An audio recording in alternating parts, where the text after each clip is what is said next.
Qala wa aminu bima anzaltu musaddiqan lima ma'akum wa la takunu awwala kafirin bih wa la tashtaru bi ayati samanan qalila wa iyaya fattaqun wa aminu bima anzaltu. Ini ayat-ayat ini masih asal usulnya perintah untuk Bani Israel, ahlul kitab, tapi berlaku untuk semuanya. Wa aminu, kalian semua berimanlah bima, dengan sesuatu anzaltu yang sudah aku turunkan, Al-Quran. Kalian semua imanilah Al-Quran, percayailah Al-Quran, yakinilah kebenaran Al-Quran, bahwa Quran betul-betul kitab Allah, berasal dari Allah 100%. Musaddiqan, hal keadaannya Allah turunkan Quran itu untuk membenarkan lima ma'akum, membenarkan ayat-ayat Allah yang sudah ada bersama kalian. Itu kayak ayat ini tujuannya buat kita umat Islam. Sebelum Quran kita nggak punya kitab suci kok. Nggak pas lima ma'akum. Yang tujuan diturunkannya Quran untuk membenarkan kitab yang sudah ada pada kalian. Kita nggak punya kitab suci sebelum Al-Quran. Kalian semua Bani Israel, ahlul kitab, imanilah apa yang aku turunkan dalam Quran, musaddiqal lima ma'akum, yang diantara tujuan diturunkannya Quran untuk membenarkan, mengembalikan kebenaran kitab yang ada pada kalian. Minat Taurati, khususnya Taurat. Bimuwafaqatihi lahu fit tauhidi wan nubuwati, di mana Al-Quran, At-Taurat, dan Injil dalam hal tauhid dan kenabian, kerasulan itu sama persis. Beda di syariatnya. Quran nyuruh sholat sehari semalam 5 waktu. Taurat, Injil ada perintah sholat, sholatnya gimana, berapa waktu, beda. Tapi dalam hal tauhid, akidah, dalam hal kenabian, kerasulan, Taurat, Zabur, Injil, Quran sama. Khususnya Taurat, Injil, Al-Quran. Karena kitab Zabur materinya fokus di akhlak, bukan syariat. Jadi Taurat, Injil, Al-Quran dalam hal tauhid, keimanan pada Allah, keimanan pada Rasul sama. Dalam Quran kita diperintahkan mengimani 25 Nabi Rasul. Di Taurat, Injil pun begitu. Walaupun waktu itu Nabi terakhir belum ada, mereka sudah diperintahkan oleh Allah untuk mengimani Nabi Rasul ke-25, Nabi Rasul terakhir.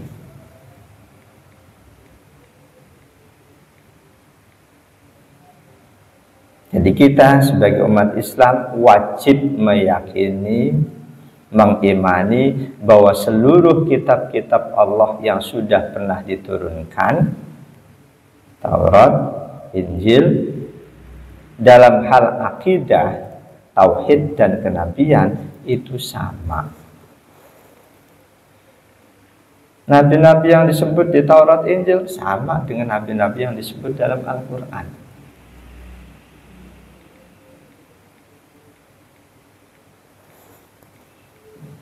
Kita wajib meyakini seluruh kitab Allah, Taurat, Injil, dalam hal tauhid dan kenabian itu sama dengan Al-Quran.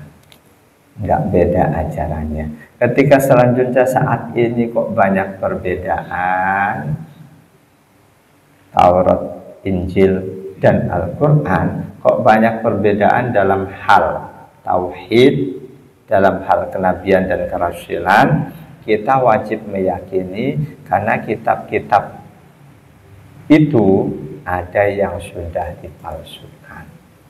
Kita wajib meyakini Al-Quran selamanya akan tetap asli, orisinil.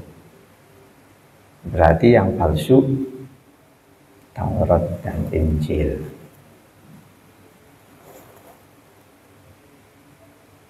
Wala takunu awwala kafirin bih.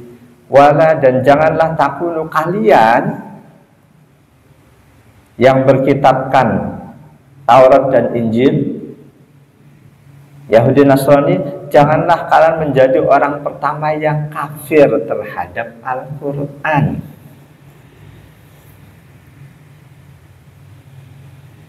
Janganlah kalian menjadi orang pertama yang kafir. Berarti saat itu mereka itu mukmin. Kalau memang sudah kafir, ngapain jangan kalian menjadi orang kafir pertama?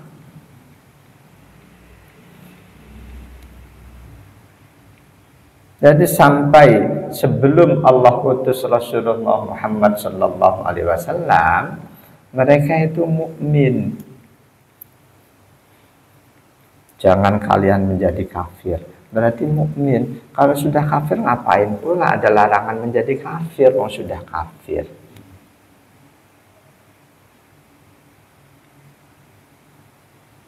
Jangan kalian menjadi ahlul kitab pertama yang kafir terhadap Quran. Lianna khalfakum tabi'un lakum fa ismuhum alaikum. Karena generasi berikutnya akan mengikuti kalian. Jika kalian menjadi orang pertama yang mengingkari Quran, kafir terhadap Quran, lalu generasi berikutnya semuanya mengingkari Quran, kalian menanggung dosa mereka tanpa mengurangi dosa mereka. Kalian mendapat beban dosa seperti dosa orang-orang yang mengikuti kalian.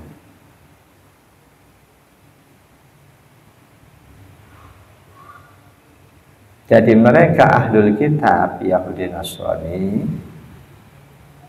mereka adalah orang-orang yang beriman. Mereka orang-orang mukmin sebelum Allah utus Nabi dan Rasul terakhir Rasulullah Muhammad sallallahu alaihi wasallam. Mereka mukmin juga sebelum keyakinan mereka bahwa Allah itu Isa bin Maryam, bahwa Allah itu tiga dalam satu kesatuan.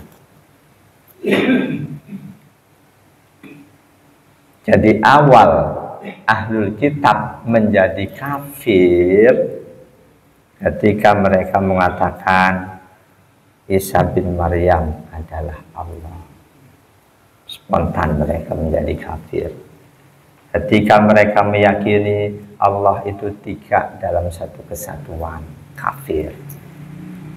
Ketika Allah utus Rasulullah Muhammad, mereka ingkari, mereka pun otomatis menjadi kafir. Mulai saat itu. Sebelumnya mereka mukmin. Karena mukmin, mereka yang mukmin itu otomatis nanti tempatnya di surga. Surganya Allah. Umat Nabi Muhammad yang mukmin pun akan ke surga. Insyaallah kita masuk di dalamnya. Amin. Anak cucu kita, keturunan kita semuanya masuk di dalamnya. Jadi di surga nanti kita ketemu dengan umat Nabi Musa yang asli, mengimani Nabi Musa, mengimani Taurat asli. Umat Nabi Isa yang mengimani kitab Injil yang asli, kita ketemu di sana.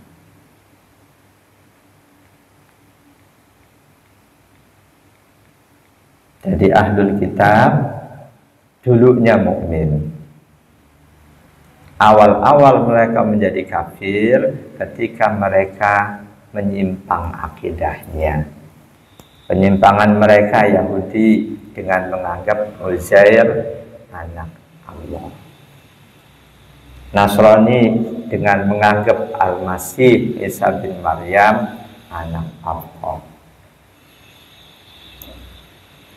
Atau juga dengan ketika mereka menolak, mengingkari kerasulan Rasulullah Muhammad sallallahu alaihi wasallam.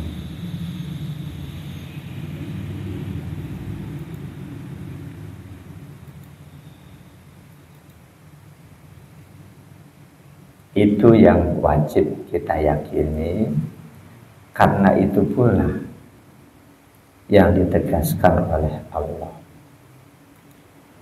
Jadi ahlul kitab dulunya mukmin, menjadi kafir ketika akidah mereka menyimpang. Akidah tauhid menyimpang, akidah keimanan pada kenabian juga menyimpang. Di At-Taubah ayat 30, A'udzu billahi minasyaitonir rajim. Wa qalatil yahudu Uzairun ibnullah wa qalatil nasara al-masih ibnullah. Dzalika qauluhum bi afwahihim yudahi'una qawlal ladzina kafaru min qabl. Qatalahumullahu anna yufakun. Qalatil yahudu, berkata orang-orang Yahudi, Uzairun ibnullah, Uzair anak Allah. Wa qalatil nasara, berkata pula orang-orang Nasrani, al-Masihu ibnullah, al-Masih Isa anak Allah. Dzalika qauluhum bi afwahihim, itulah ucapan mereka dengan mulut mereka langsung. Yudahi'una, dengan ucapan itu mereka menyerupakan diri mereka qaulal ladzina kafaru min qablu, dengan ucapan orang-orang kafir sebelum mereka. Jadi ketika dulu ahlul kitab masih sebagai mukmin, itu ada orang lain di luar ahlul kitab yang statusnya sebagai kafir. Ketika selanjutnya ahlul kitab Yahudi Nasrani merubah, menyimpang akidahnya, mereka pun menjadi sama dengan orang-orang kafir pada masanya. Qatalahumullah, Allah mengutuk mereka. Anna yufakun, bagaimana mungkin mereka kok bisa berpaling dari kebenaran?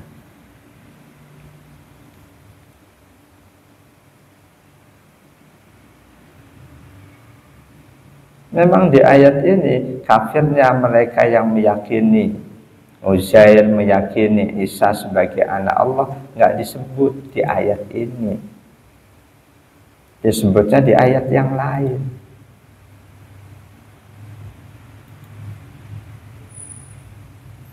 Di surah Al-Maidah ayat 72. A'udzu billahi minasyaitonir rajim. Laqad kafara alladziina qalu innallaha huwal masih ibnu Maryam. Laqad kafara, sungguh telah menjadi kafir, alladziina, orang-orang qalu yang mengatakan innallaha, sesungguhnya Allah huwal masih ibnu Maryam, dia itu adalah al-Masih ibnu Maryam. Sungguh mereka telah menjadi kafir. Al-Masih Isa bin Maryam sebagai Allah, anak Allah, itu sama sekali bukan ajaran Nabi Isa. 1000% bukan ajaran Nabi Isa. Wa qala al-Masihu, Nabi Isa sendiri menegaskan, ya Bani Israel, wahai Bani Israel, wa'budullaha, sembahlah Allah, Rabbi, Tuhanku, wa Rabbukum, dan Tuhan kalian. Jangan sembah aku, sembah Allah. Innahu, sesungguhnya, may yusyrik billah, siapa saja yang menyekutukan Allah, faqad harramallahu alaihil jannah, sungguh Allah sudah mengharamkan surga untuknya, wa ma'wahun nar, dan tempatnya neraka, wa ma lidzalimin min ansar, tidak ada penolong bagi siapapun orang yang zalim dalam akidah dengan menyekutukan Allah. Zalim banyak jenisnya, banyak tingkatannya.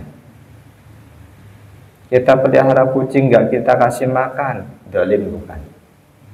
Zalim.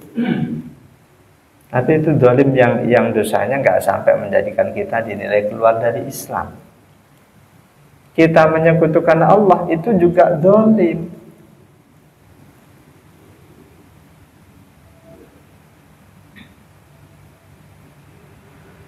Meyakini Allah lebih dari satu, meskipun selanjutnya 3 dalam satu kesatuan, kafir. Di surah yang sama Al-Maidah ayat berikutnya, laqad kafara alladziina qalu innallaha tsalitsu tsalatsah. Sungguh telah kafir orang-orang mengatakan sesungguhnya Allah itu unsur ketiga dalam 3 kesatuan, salah satu dari 3. Wa ma min ilahin illa ilahu wahid. Tiada Tuhan kecuali Tuhan yang esa, yang satu. Wa illam yantahu amma yaquluna. Jika mereka tidak menghentikan omongan mereka, keyakinan mereka bahwa Tuhan itu satu dalam 3 unsur, salah satu dari 3 kesatuan, jika mereka tidak hentikan itu, la yamassannal ladzina kafaru minhum adzabun alim. Pasti siksaan yang sangat pedih akan menimpa mereka orang-orang kafir itu.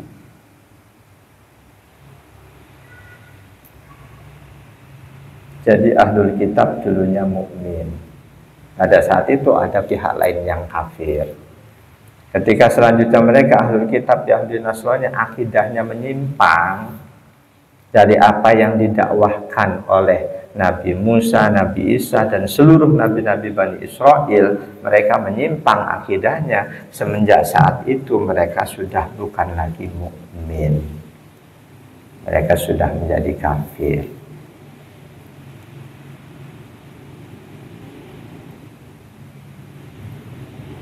Bagaimanapun hebatnya Nabi Isa, beliau tidak lebih dari seorang Rasulullah.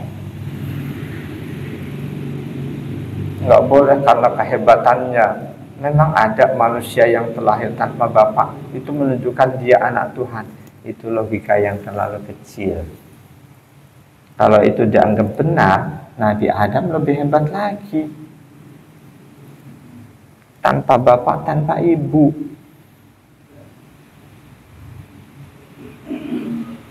Di ayat 75 Al-Maidah Allah menegaskan, mal masih ibnu Maryam illa rasul qad khalat min qablihi ar-rusul wa ummuhu siddiqah kana ya'kulani at-ta'am. Al-Masih bin Maryam, tiada lain Al-Masih bin Maryam itu illa rasul, melainkan seorang rasul saja. Qad khalat min qablihi rusul, seperti rasul-rasul sebelumnya yang sudah diutus oleh Allah.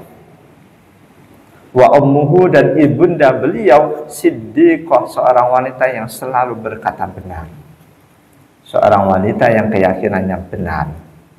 Kana ya'kulani ta'am, kedua-duanya, Siti Maryam dan Al-Masih bin Maryam, sama-sama makan makanan manusia. Undur kaifa nubayyinu lahumul ayat. Perhatikan bagaimana aku jelaskan ayat-ayat Allah kepada mereka. Sumangdur, perhatikan, anna yufakun, bagaimana mungkin kok mereka berpaling. Andai kan berpalingnya karena belum paham akidah, itu bisa dimaklumi. Nah itu ketika kita nggak ngaji akidah, rawan untuk menyimpang. Nggak ngaji akidah, rawan untuk sesat. Ketika sudah paham akidah, insya Allah tidak akan sesat. Karena itu memahami akidah merupakan satu kewajiban, tapi proses untuk fahamnya harus sangat hati-hati. Karena boleh jadi ngaji akidah tujuannya untuk supaya faham, ternyata fahamnya faham menyimpang, bahaya. Kita meyakini Allah sebagai zat pencipta langit, bumi, dan seluruh isinya. Kita yakini Allah sesuai sifat 20, insya Allah itu sudah lurus. Ketika ada orang yang mengajarkan Allah itu fisik seperti manusia, itu sudah keluar dari sifat 20. Karena itu harus kita yakini itu ajaran sesat. Ketika ada yang mengajarkan Allah itu duduk di arsy sangat besar, itu sesat. Jadi hafal sifat 20, hafal artinya, kita hayati sebagai bekal untuk memahami siapa Allah, bagaimana Allah.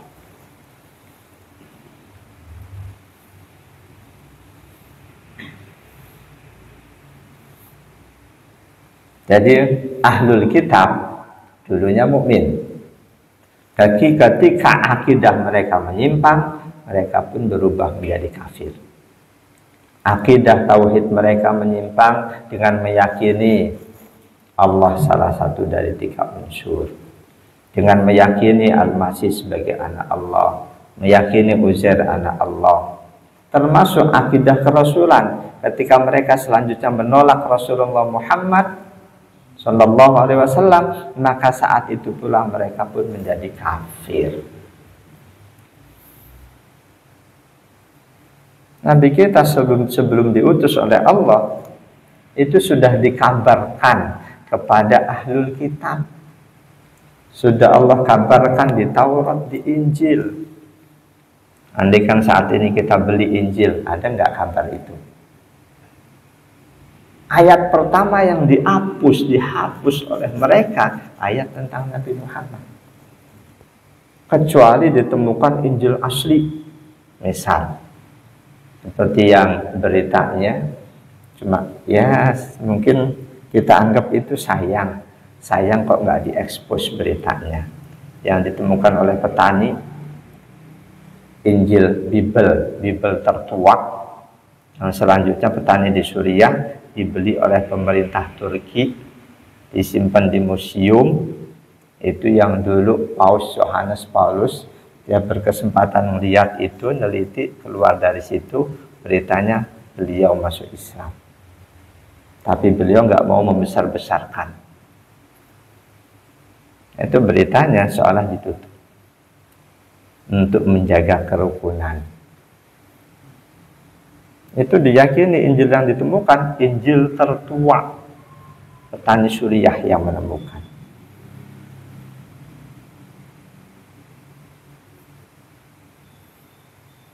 Kita yakin dengan Al-Quran di surah As-Saff ayat 6 bahwa Allah sudah mengabarkan akan diutusnya Nabi Rasul terakhir kepada ahlul kitab.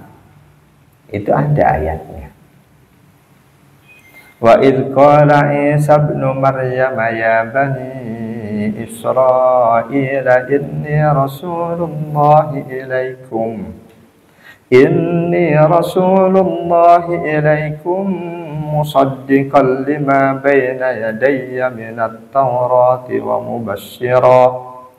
mubashiran birasulin ya'ti min ba'di ismuhu Ahmad. فلما جاءهم بالبينات قالوا هذا سحر مبين. Dan ingatlah ketika Isa ibnu Maryam berkata, wahai Bani Israel, inni Rasulullah ilaikum, sesungguhnya aku ini Rasul Allah dikirim untuk kalian.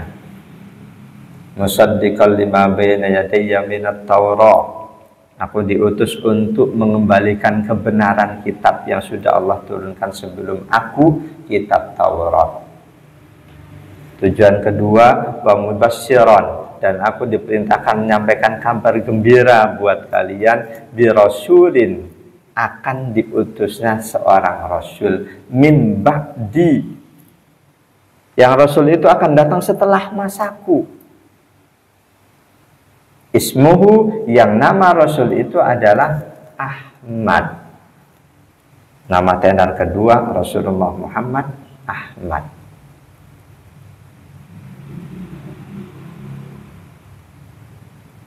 Falamma ja'ahum bil bayyinat, ketika Rasul Ahmad, Rasulullah Muhammad benar-benar sudah mendatangi mereka, mendakwahi mereka ahlul kitab dengan bukti-bukti yang gak bisa dibantah, qalu, ternyata mereka berkata, ada sihrum mubin, ini sihir ini. Mereka tidak mengimaninya.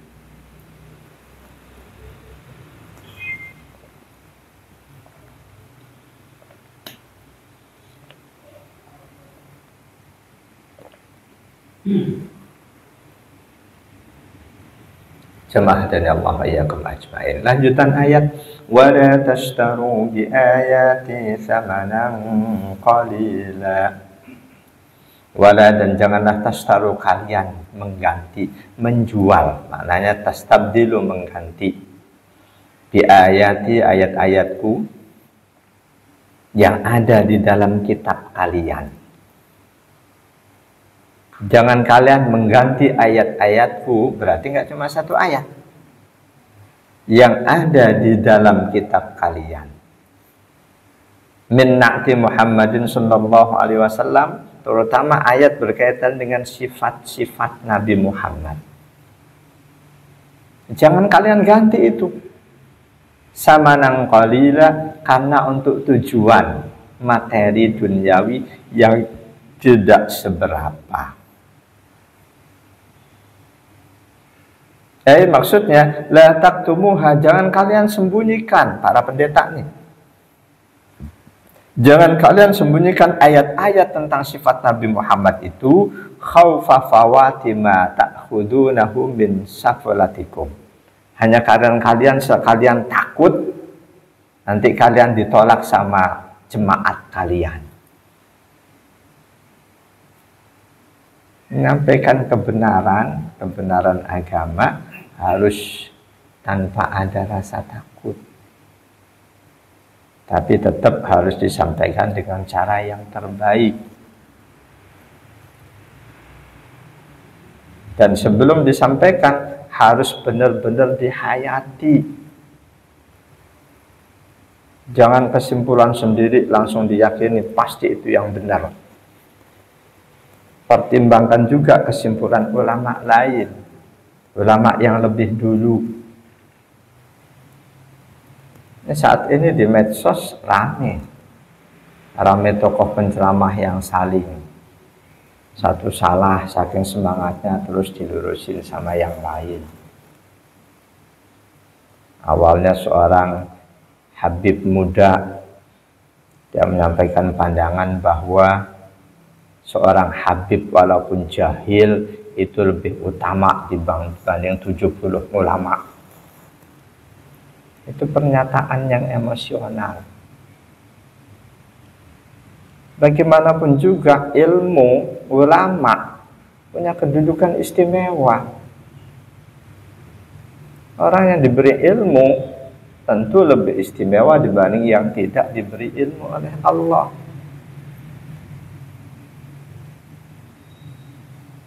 Nggak ada perintah mengikuti habib,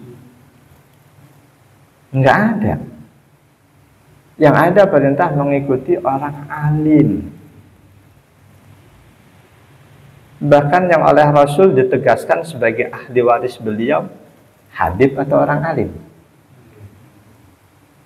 Al-ulama'u warasatul anbiya. Bukan al-habaibu warasatul anbiya, bukan. Jadi mereka yang ditakdirkan punya darah Rasul harusnya lebih menjaga perilaku. Jangan justru menjatuhkan kemuliaan Rasul. Jadi yang ditegaskan oleh Rasul sebagai ahli waris beliau bukan habaib. tapi orang-orang yang dianugerahi ilmu oleh Allah. Ini nggak bisa dibantah. Siapa ahli waris Rasul? Ulama, bukan habaib. Ini pernyataan Rasul sendiri. Nah itu ketika kita bicara ilmu, ada dua orang, satu ulama, satu habaib, tapi nggak seberapa ilmunya. Ikuti yang alim walaupun bukan habaib. Ilmu Allah berikan pada siapapun yang Allah kehendaki, mau dia punya darah Rasul atau tidak punya darah Rasul. Memang selanjutnya ketika yang berilmu itu punya darah Rasul, sudah tentu dua kemuliaan ada padanya. Kemuliaan karena di dalamnya mengalir darah Rasul, mengalir, dan juga kemuliaan karena ilmu, seperti Imam Syafi'i rahimahullah. Imam Malik dalam kisahnya, begitu mengetahui ternyata Imam Syafi'i punya darah Rasul, sangat dimuliakan oleh beliau.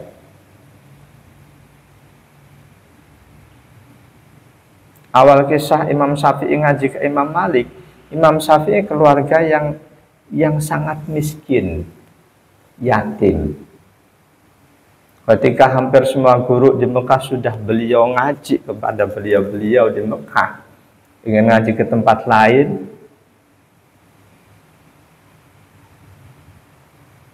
bisa berangkat ke Madinah karena ada KTP dari gubernur Mekah, surat pengantar dari gubernur Mekah. Ketika sampai di majlisnya Imam Malik di Madinah, saat itu Imam Malik masyhur namanya. Meskipun belum ada media sosial, di Mekah Imam Malik sudah sangat terkenal. Imam Syafi'i waktu itu umurnya baru belasan tahun, pengen banget ngaji ke Imam Malik. Surat pengantar dari gubernur Mekah sampai ke Imam Malik. Ketika sampai ke Imam Malik, Imam Syafi'i tidak memperkenalkan diri siapa-siapa. Pokoknya tujuannya ngaji. Karena membawa surat dari gubernur Mekah, itu disampaikan. Imam Syafi'i nggak tahu surat itu isinya apa. Imam Malik baca, Imam Malik nggak terpengaruh.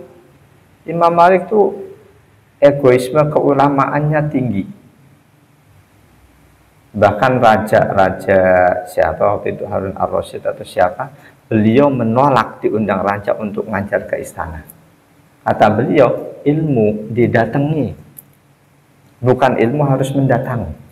Itu Imam Malik. Al ilmu yu'ta wala ya'ti. Ilmu harus didatangi. Siapa mau dapat ilmu, datangi ilmu itu. Jangan dipanggil ilmu itu. Nah, Imam Malik guyonan ngomong, timbang mau ngaji aja pakai surat pengantar dari gubernur.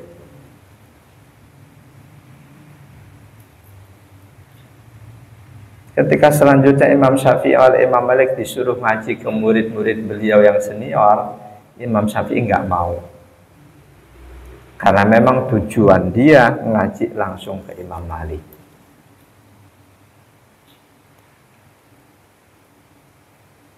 Dan Imam Syafi'i ngajinya itu kayak bapak-bapak ngaji nguping, nggak bawa pulpen, nggak bawa kertas. Tapi bedanya jauh banget. Ketika disuruh ngaji ke murid-muridnya nggak mau. Aku mau ngaji langsung sama Tuan Imam. Kamu mau ngaji apa? Muwatta kitab mana? Aku sudah hafal di luar kepala. Jipingnya ngaji nguping karena hafal udah. Hafal, ngomong hafal aja itu Imam Malik udah nggak percaya. Kitabnya tebel. Murid-murid beliau aja nggak ada yang hafal. Ini anak masih bocah udah hafal. Ketika dites, coba halaman sekian, benar semua. Halaman sekian benar, halaman terakhir benar. Yakin Imam Malik, makin penasaran. Ini bocah siapa ini? Ketika ditanya nasabnya, ternyata nyambung ke Rasul. Imam Malik pun lebih memuliakan beliau.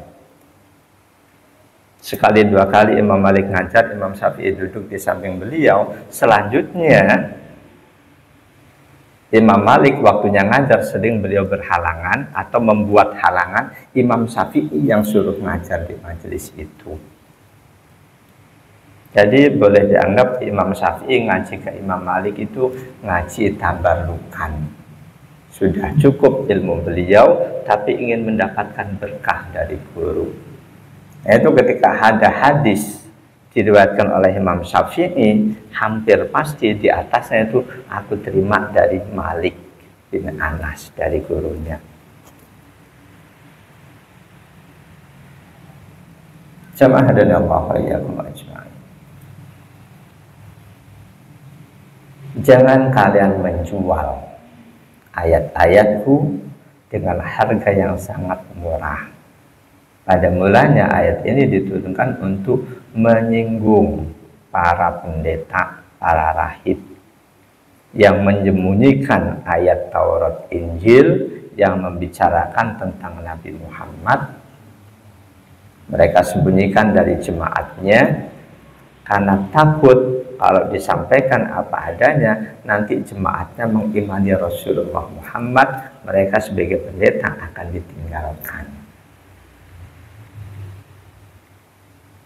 Dan selanjutnya ini berlaku umum untuk siapapun, termasuk untuk para ulama muslim. Ketika kita tahu bahwa ini haram, korupsi haram, ada koruptor datang ke kita minta nasihat, sebelum ngomong udah ngasih amplop tebel banget. Maaf Pak Kiai, saya mau tanya, saya kan sebagai pejabat melakukan ini itu hukumnya apa? Mau jawab tegas haram, kok amplopnya tebel banget. Akhirnya dia bersilat lidah cari-cari gimana jawaban supaya nggak terang-terangan ngomong haram. Ini termasuk ini menyembunyikan ayat Allah. Jadi pada mulanya untuk para pendeta, para rahib, mereka sembunyikan ayat Allah, ayat-ayat Allah berkaitan dengan sifat Nabi terakhir. Karena mereka takut nanti tidak lagi punya jemaat kalau jemaatnya masuk Islam. Wa iyaya fattakun. Mereka para rahib pendeta takut pada duniawi, kepentingan duniawi mereka. Allah tegasin, wa iyaya fattakun, hendaklah mereka takut itu cuma kepadaku. Jangan takut kepada selain aku. Ini kalimat wa iyaya fattakun, hendaklah kepadaku. Iyaya didahulukan dibanding larangannya. Bukan hendak takuttah kalian kepadaku, tapi kepadakulah hendaknya kalian takut. Ini penekanan. Takut itu harus cuma kepada Allah utamanya, bukan kepada selain Allah. Serupa ayat ini ada di Al-Baqarah ayat 40, An-Nahl 51, wa iyaya farhabun. Maknanya sama. Hendaklah cuma kepadaku mereka takut. Apa makna takut kepada Allah dan apa hukumnya? Apa pula hukum takut kepada selain Allah? Ini bagian dari akidah. Jamaah dan Allah yakum ajma'in. Takut kepada Allah hukumnya mutlak, wajib. Siapapun muslim wajib takut kepada Allah. Bahkan wajib takut setakut-takutnya. Rasulullah orang yang paling takut kepada Allah. Jangan dikira Rasulullah nggak takut kepada Allah. Beliau orang yang paling takut kepada Allah. Padahal beliau orang yang paling taat. Dalam hadis riwayat Imam Muslim 2644, An Umar bin Abi Salamah, dari Umar bin Abi Salamah, annahu sa'ala Rasulullah sallallahu alaihi wasallam ayyuqabbilus sha'im. Beliau sahabat Umar bin Abi Salamah, ada Umar bin Khattab, ini Umar bin Abi Salamah, pernah bertanya kepada Rasul, apakah orang yang sedang puasa boleh mencium istri? Pertanyaannya sederhana, boleh nggak? Apakah orang yang sedang berpuasa boleh mencium istri? Faqala lahu Rasulullah sallallahu alaihi wasallam. Rasul menjawab, sal hadihi.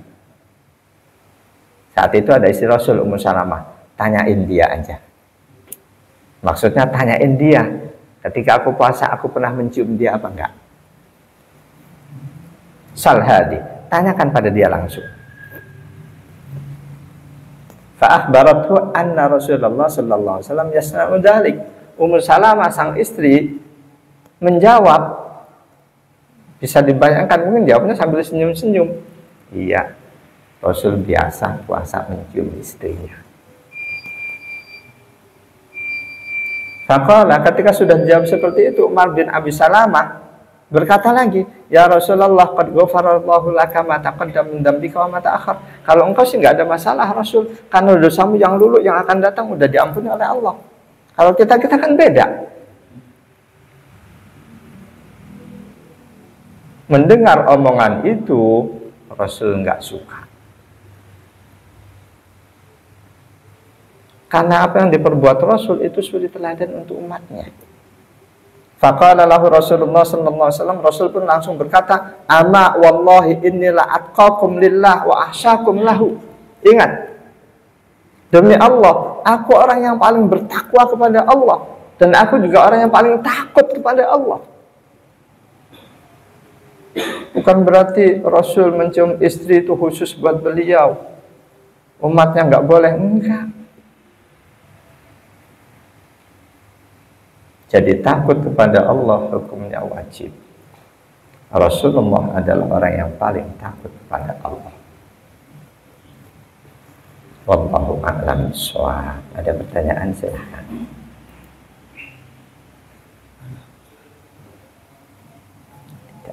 Tidak.